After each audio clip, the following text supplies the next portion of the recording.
And welcome back to Listen Up, Phil and Rye, joining you on this Wednesday afternoon. A little bit of an early start today, but we don't mind the early starts to get the games out of the way and over with. And certainly UConn doesn't mind the early starts, scoring 98 points today against the Seton Hall Pirates. Gino missing the second straight game today as he's dealing with flu-like symptoms. A lot of viruses going around this time of the year, so we hope Gino gets better soon for the holidays and dealing with the passing of his mom. I'm sure it's not an easy time for Coach Gino, so we wish him all the best. But same starting lineup today for UConn. Nika and Lou were the guards. Now, Lou's actually listed as a forward on ESPN, but I would say she's a guard. But nonetheless, same starting lineup. Aubrey, Dork, and Aaliyah are the forwards on the floor. UConn's three-point shooting stood out in the first quarter, really the whole second or the whole first half today. Seton Hall tried to keep up with UConn out in the paint and tried to not allow UConn to get any shots out in the paint or in the paint. So UConn took advantage of their looks from outside. Nika hit 4 3-pointers. Aubrey hit 1. Lou got 1. Caroline hit 3. I keep saying it a lot, and I love when Nika shoots the ball. She's such a selfless player, always looking to pass and set up her teammates, but she's not a bad shooter herself. UConn was good in transition, outpacing the Pirates in that first quarter. There's not much UConn did wrong in the first half. I think they still had too many turnovers for their liking, but the Huskies offense looked phenomenal in terms of shooting the ball, their spacing, passing and transition. All of that was very, very good in the first half. And then the second half, there's really not much that changed. Aaliyah Edwards started to take over in the third quarter. Her post moves have really impressed me the whole entire season. You can tell she's worked really hard in the all season. She has spin moves, ball fakes, pump fakes, hesitations. UConn offense just firing on all cylinders today. And it was really great to see everyone contribute. Aaliyah Edwards, yet again, leading UConn and scoring 23 points. Like I said, her post game is great, very efficient with the ball. Nika Mule got her first double-double in her career and also set a career high of 3-point shots made with 4 today. So very good game out of Nika Mule. Dorka Yuha has also got her second double-double of the season, 10 points, 10 rebounds. Lou Lopez, Aubrey Griffin, very, very efficient with the ball today, shot the ball very well. And Caroline Ducharme had one of her best games this year. I keep saying I want to see her going, so it's great. It's good to see that she made an impact today, scoring 16, hitting 4 3-pointers. 6 players had double-digit scoring for UConn today. Ines and Ayana saw some good minutes off the bench. I like how CD utilized them. I think they both played very well. Didn't have much impact in terms of scoring, but that's not really their role on this team. And I think Ines, I think she did good with the ball, a little bit better ball handling today. Ayana in there for a defense, very aggressive rebounder. And Amari DeBerry as well saw about 5 to 6 minutes, if I remember correctly. She played good at the end of the game. Her height and length enables her to do so many things. But I'm just not confident that she's going to see a lot of minutes moving forward. But either which way, UConn, another 98-point performance today against Seton Hall. Offense and defense, it was really just all there for UConn. Not too many things they didn't do today. Woo! Oh my goodness. Well. Finally proving me wrong. And that's what I know the thousands of you and Ryan definitely likes that. When Phil is wrong, we get that. All right. We understand that. Hey, Ryan, just very quickly before we get into comments, you couldn't have said it any better. Again, a nice recap, man. What I like about this game, hey, it just goes to prove that, you know what? I may be predicting the schedule out for the rest of the year. Probably most likely right. And what that means is I have all W's down the list, except for one game. Okay. And I see the smile on your face. Do not say what team it is. Do not tell me the date. Do not tell me the time, because we all know. Okay. We all know. I have them, man, winning every game down the stretch, and that's just a proof again how great this program is, coaching staff, the program in general. But yeah, man, I think this you outside of the fact of the game, not focusing on what happened in the game because you already went over that. Ryan, I think that this is actually very good. Very good, because we talked about close ball games, but guess what? Nah, not really, not today. This was actually getting back to normal UConn women's basketball. And guess what? I think the Big East, you talked about how great the Big East is. Yes, the tables are turning. You said whether we want to admit it or not, but guess what, Ryan? Oh man, I still think that UConn has their way for a long time to come, even with, in the case, 5-star players out with injury.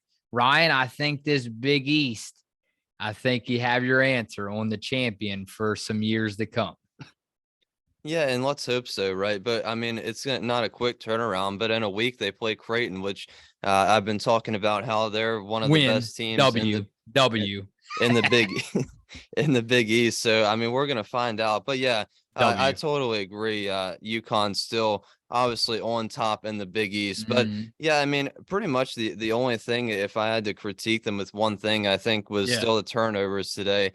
22 turnovers for UConn. But rather than that, they didn't do too many things wrong, but got a little sloppy there, I think, at the end of the first quarter.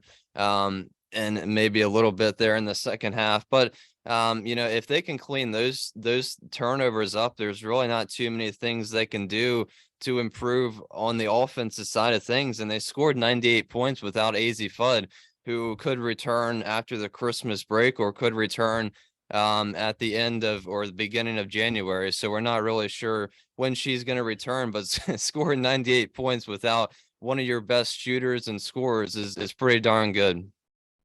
Um, that's really it. Comments, and then that's it, Ryan. I told you, man, you've been working so hard. You get a nice Christmas break along with everybody, right? Because it's just a job actually watching these ball games. I get it. For people that live up in the Connecticut area, man, this is a job just to tune in this season because of what's going on. Final again, 98-73 Connecticut over Seton Hall.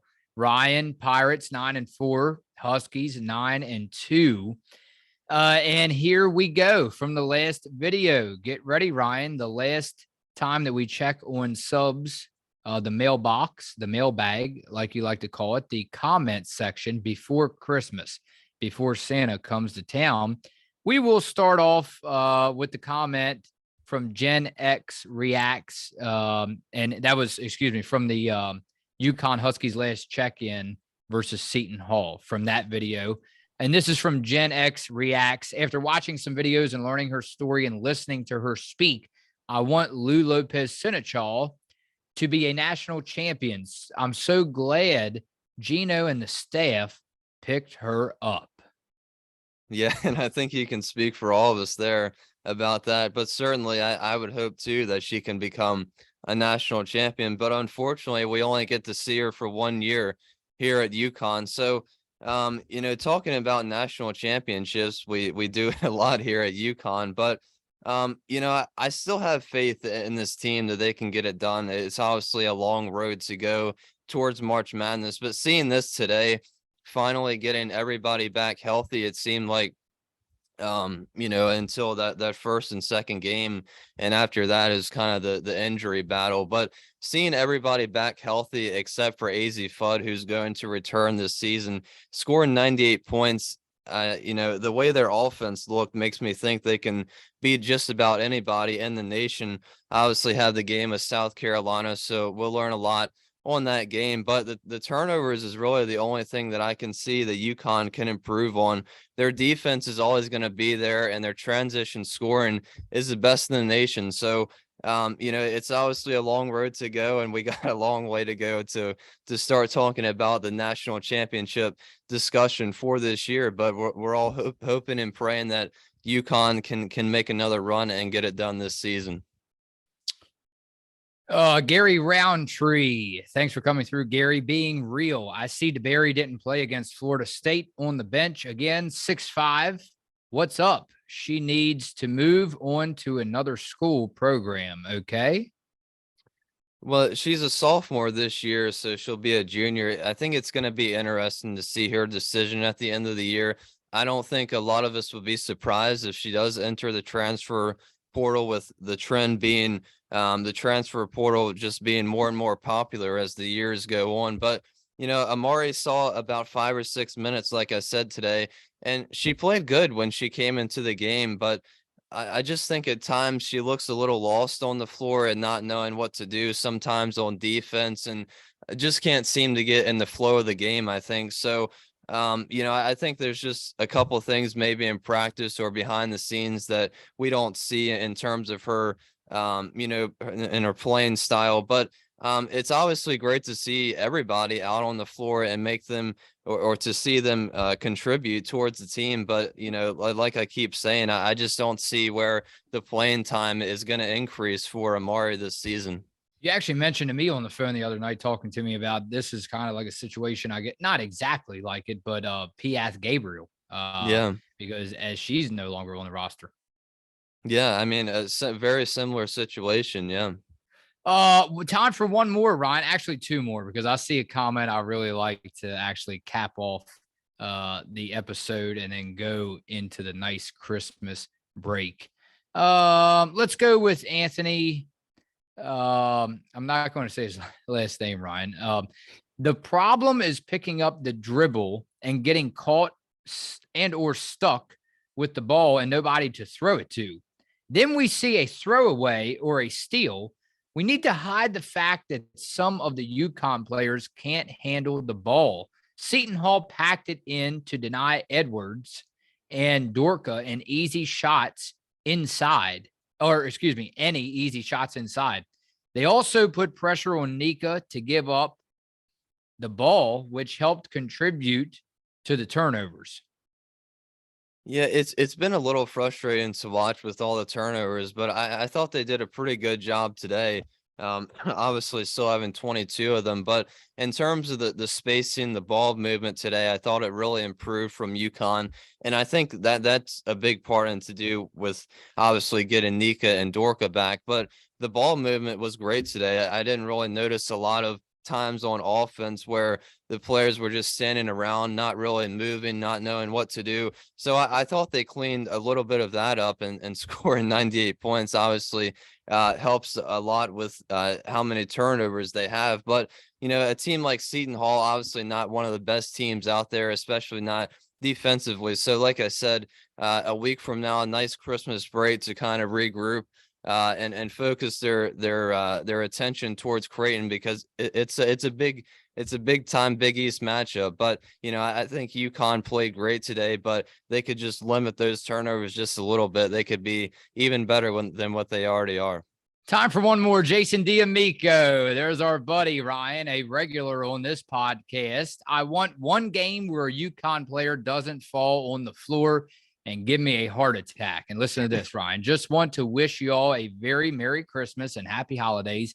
Please be safe with this cold blast that is coming through, and have a joyous holiday. Love to all. Go Huskies. Peace.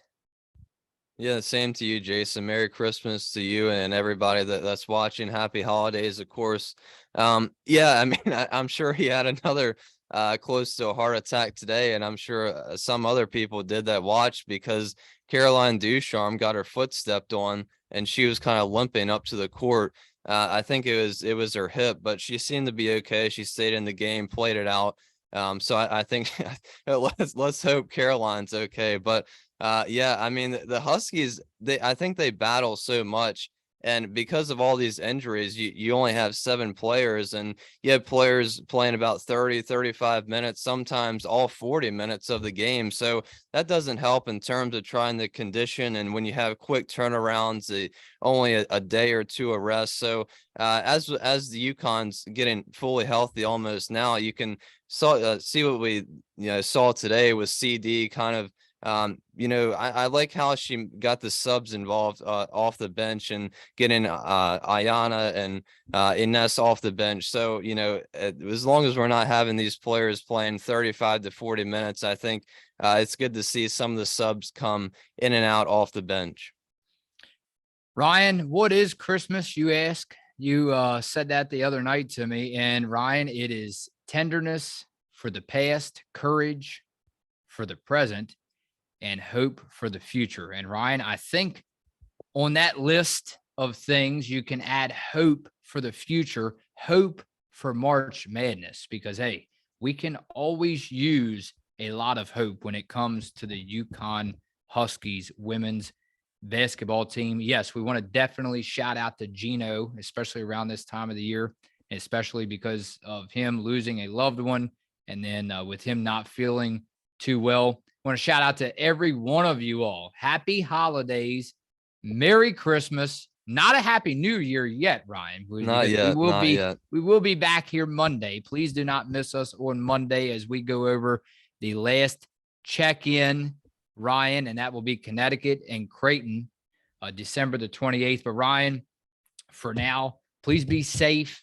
It's a pleasure every time coming on here with you. And again, a happy holidays, Merry Christmas to you. And I will see you on Monday.